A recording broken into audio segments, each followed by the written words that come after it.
Ma'am, आप इतना बड़ा केस लड़ रही हैं, क्या सिर्फ इसलिए कि आपके मामा इस केस में इन्वॉल्व हैं? जी नहीं, मैं सच्चाई का साथ देने आई हूँ और जो गुनहगार है उसे सलाखों के पीछे पहुँचाना मेरा मकसद है। तो मैम, आप इस वक्त का सबसे बड़ा केस हैंडल कर रही हैं, आपको डर नहीं लग रहा है? ये हमारी परवरिश का नतीजा है, क्योंकि मुजरिमों को झेलना हमारी आदत सी बन गई है। मैडम, ऐसा बहुत कम देखने को मिलता है कि जहां एक महिला इतने बड़े क्रिमिनल के खिलाफ केस लड़ रही है। बहुत हिम्मत की बात है। कैसा फील कर रही हैं आप? जी मैं बहुत अच्छा फील कर रही हूँ, और वैसे भी ये केस मेरे मामा का है, इसलिए मैं दिमाग से नहीं दिल से भी लड़ूंगी। Thank you so much. Order order, you can proceed. Thank you my lord. ये कोई सामान्य केस नहीं है, बल्कि ये एक ऐसा केस है जो खून के रिश्तों में लथपथ पड़ा हुआ है। आप इस इंसान को देख रहे हो, ये इंसान नहीं हैवान है, और ऐसे भेड़ियों को तो कठोर से कठोर सजा मिलनी चाहिए। और मैं आपसे रिक्वेस्ट करूंगी कि इसके घिनौने जुर्म को देखते हुए इस जैसे दरिंदे और हैवान को सरेआम फांसी के फंदे पर लटका दिया जाए, ताकि आगे कभी कोई ऐसी हैवानियत करने की हिम्मत ना करे। Order order. पहले तो इसने उसके साथ रेप किया और बाद में अपना गुनाह छुपाने के लिए उसकी हत्या। Objection my Lord. Objection overrule. Thank you my Lord. मैं अपने कुछ गवाह आपके सामने पेश करने की इजाजत चाहती हूँ। इजाजत है। मेरे पहले गवाह हैं हुर्रियत पार्टी के अध्यक्ष श्री ललहारी जी। प्लीज उन्हें पेश किया जाए।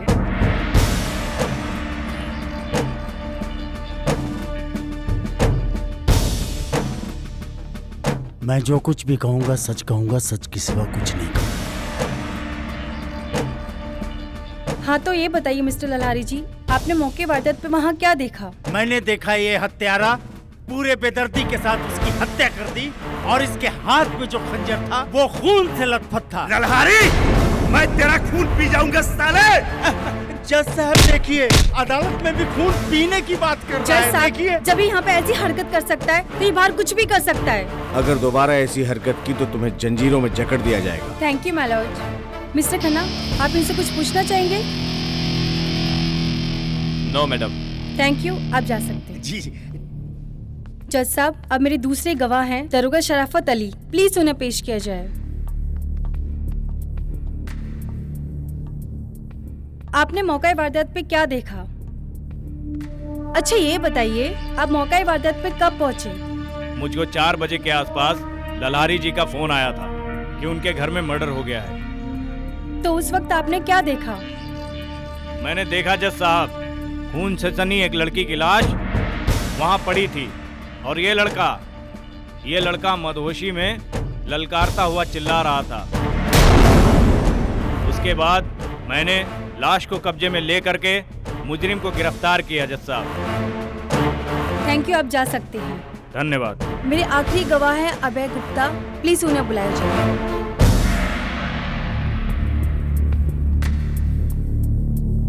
यस मिस्टर अभय, आप इस विषय में कुछ बताना चाहेंगे? जी मैडम, लाश की जांच करने पर मैं कह सकता हूं कि उनके साथ जबरदस्ती की गई है, जिसकी पोस्टमार्टम की रिपोर्ट मैंने सौंप दी है। माय लॉर्ड, एक भाई अपनी बहन के साथ बलात्कार कैसे कर सकता है, वो भी ललहारी जी के फार्म हाउस पर? ये तो सोचने वाली बात है। थैंक यू, आप जा सकते हैं। सारे सबूतों और गवाहों को ध्यान में रखते हुए एक कोर्ट इस निर्णय पे पहुंचती है कि विराज एक मुजरिम है, और अगला फैसला सुनाने तक कोर्ट ये आदेश देती है कि विराज को कठोर कारावास में रखा जाए, और अगली कार्रवाई होने तक ये कोर्ट इस केस को मुलतवी करती है। The court is adjourn.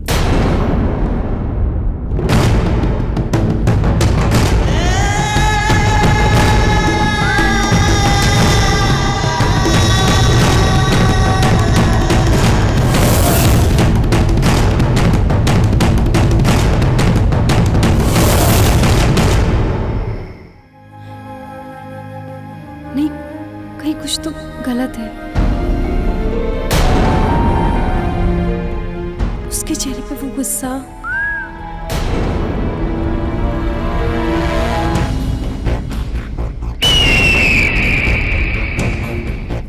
उसकी आंखों में वो ज्वाला,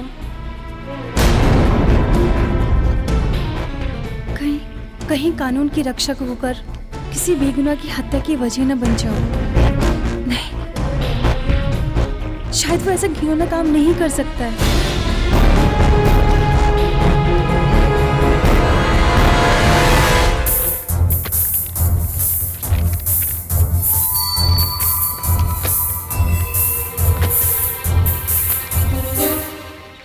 पहले कुछ गलत हो, मुझे सच जानना ही होगा।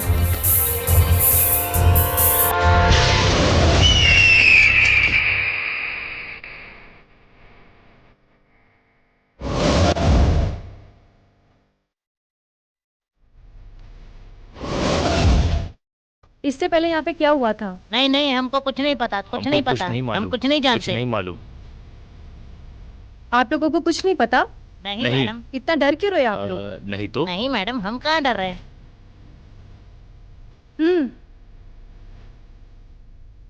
इसको जानते हो? नहीं जानता। तुम आओ। इस लड़की को जानते हो? नहीं, हम नहीं जानते।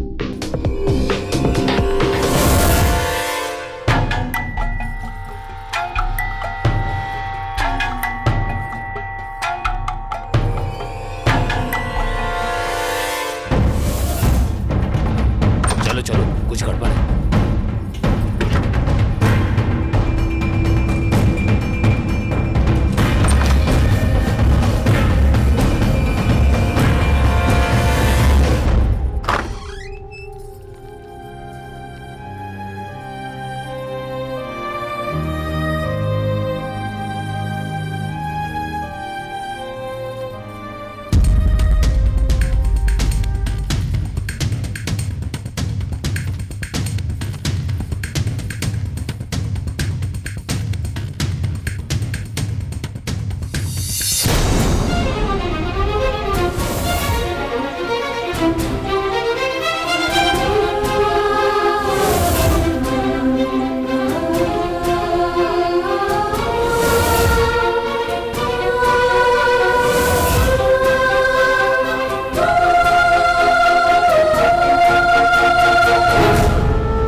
Advocate Ruby.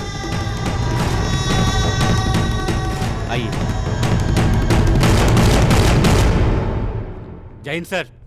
जय हिंद। मैम आपसे मिलना चाहती हैं। बुलाओ मैम को। आइए ma'am. Good morning sir. Good morning, बैठिए मैम। Thank you. कहिए कैसे आना हुआ? जी कैदी नंबर 411 विराज से मिलना है, और ये रहा मेरा परमिशन लेटर।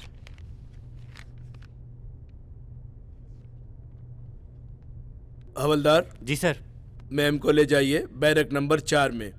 विराज कैदी नंबर 411 से मुलाकात करवा दो। जी आइए मैम। ए लीजिए मैम। Thank you sir.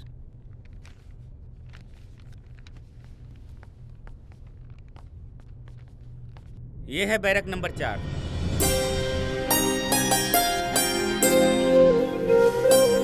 विराज, अब क्यों मिलने आई हो मिस वकील साहिबा? मैं सच्चाई जानना चाहती हूँ। सच्चाई? सच्चाई जान के क्या करोगी आप? कोर्ट में तो इल्जाम पे इल्जाम लगा रही थी। जाइए, आपसे कोई बात नहीं करना है मेरे को।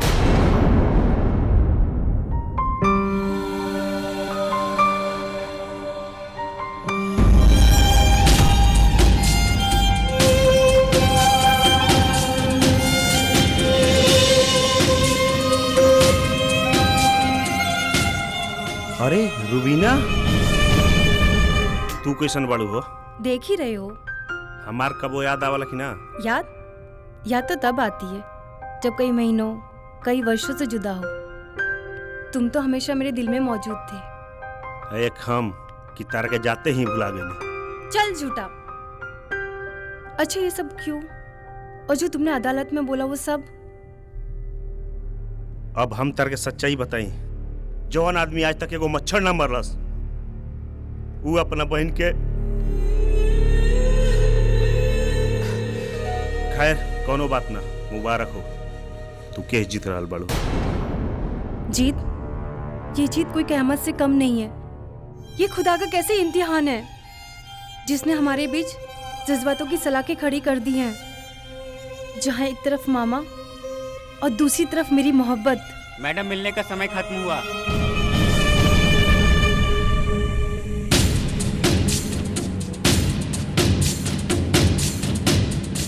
नहीं लड़ूंगी।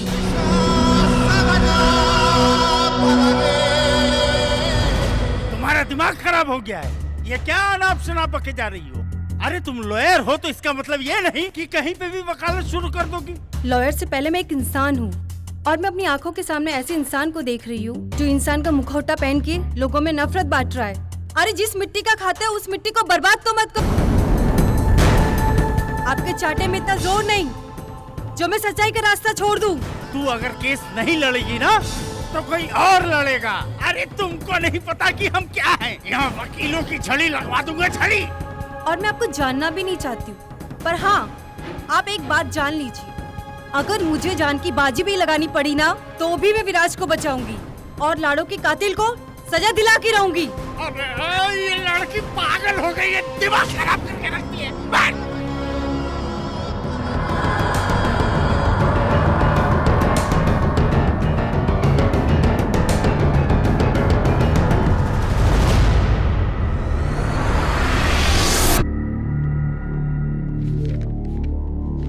दलहारी जी, अस्सलाम वालेकुम। सलाम, तशरीफ रखिए। तशरीफ रखिए।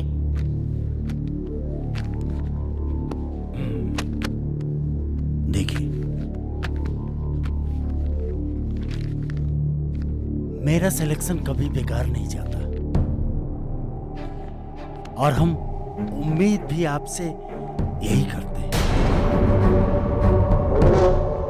अपने हुनर का 101% लगा दीजिए, पूरी ताकत लगा दीजिए उस लड़के को फांसी के फंदे तक पहुंचाने के लिए, पूरी ताकत। ऐसा ही होगा हुजूर, आप बेफिक्र रहिए।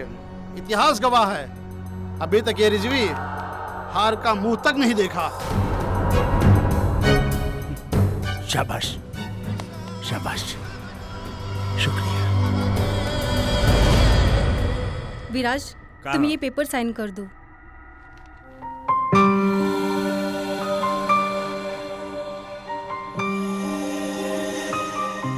आए का देखा तर वैसे?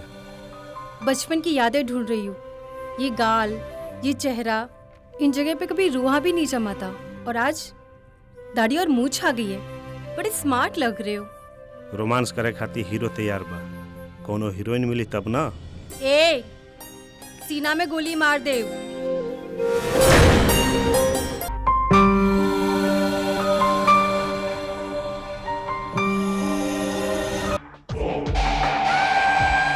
क्या बात है वकील साहिबा, आप कल तक जिसके खिलाफ थी आज उसका ही साथ दे रही हैं।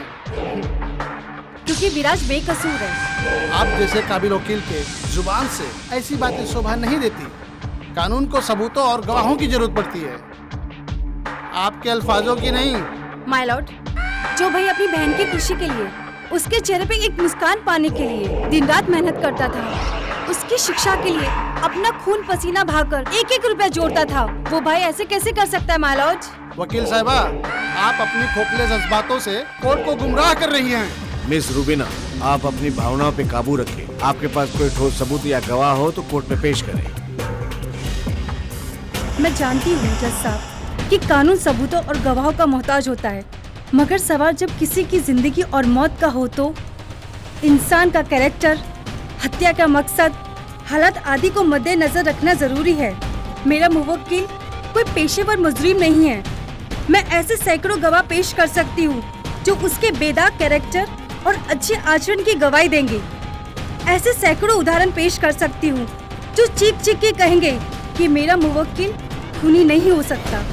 लेकिन हाँ, मैं उसके खिलाफ बिके हुए गवाहों का बना हुआ जाल नहीं तोड़ सकती, रचे हुए हालातों का चक्रव्यूह नहीं तोड़ सकती जज साहब, नहीं तोड़ सकती। मैं गुजारिश करती हूँ कि विराज को एक और मौका दिया जाए। मिस रूबीना, हम आपके जज्बातों और इंसानी भावनाओं की कद्र करते हैं, लेकिन तमाम सबूत, परिस्थितियां और गवाह आपके मुवक्किल के खिलाफ हैं, जिसे कानून नजरअंदाज नहीं कर सकता। ऐसी दरिंदगी करने वाले शख्स को बरी कर देना समाज के लिए घातक है। लिहाजा ये अदालत विराज को कातिल करार देते हुए दफा 302 के तहत उसे सजाए मौत का हुक्म देती है।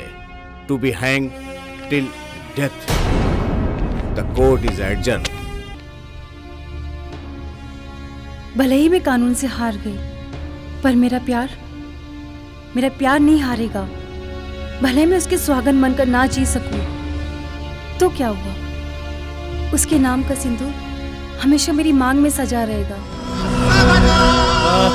आप लोग बिहार और उत्तर प्रदेश संभालिए। मैं कश्मीर जाता हूँ और वहाँ जा करके लड़कों को ट्रेनिंग दे करके एक जिहादियों का फौज बनाता हूँ।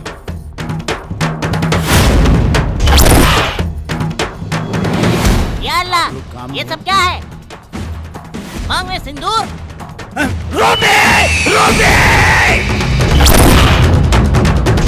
काफिर हो गई है क्या? ये मांग में सिंदूर कैसा? ये सिंदूर गवाह है कि आप जीत कर भी हार गए और वो हार के भी जीत गया। हिंदू लड़के से निकाह करना हमारे मज़हब में गुनाह है। क्यों गुनाह है? अगर कोई हिंदू लड़की मुस्लिम लड़के से शादी करे तो लफ्ज़ जिहाद। अगर कोई मुस्लिम लड़की हिंदू लड़के से शादी करे तो गुनाह। जबान लड़ाती है। क्यों? हकीकत बर्दाश्त नहीं होती है? अरे बंद कर मजहब का खेल खेलना, इंसान इंसान को बांटना। अल्लाह पाक ने इंसान बनाया, इंसान बन के। आपका थप्पड़ मेरी मोहब्बत को नहीं मिटा सकता। अच्छा, जवान मोहब्बत इश्क करने चली है तू? इश्क तेरे इश्क को ऐसी मौत दूंगा कि आने वाले समय में इश्क और मोहब्बत के अंजाम से लोग डरेंगे। और आपसे क्या उम्मीद की जा सकती है? बिहार में अब तू नहीं रहेगी। चल कश्मीर चल तू, चल। आप मुझे बिहार से अलग कर सकते हो पर विराट से नहीं। लगता है रूबी मैडम आज झांसी की रानी ना पद्मावती की तरह बन गई है। लगता है आजादी का डंका बजा के ही रहेगी। चुप कर। आज तक विराज भैया के फांसी हुई तय में हमनी के कर भी का सके नहीं है यार। और कोनो जुगाड़ ना हा जिससे भैया के बचा लिहल जा हमने के। केहू कुछ नहीं के कर सकत तो माता रानी के सामने माथा तो टेक सकता नहीं। हे माता, हमरा दोस्त के बचा ली।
अरे विराज जेल से भाग गया। भाग गया? हेलो हेलो, कौन? 33 लाख वर्ग किलोमीटर क्षेत्रफल, 25 पवित्र नदियां,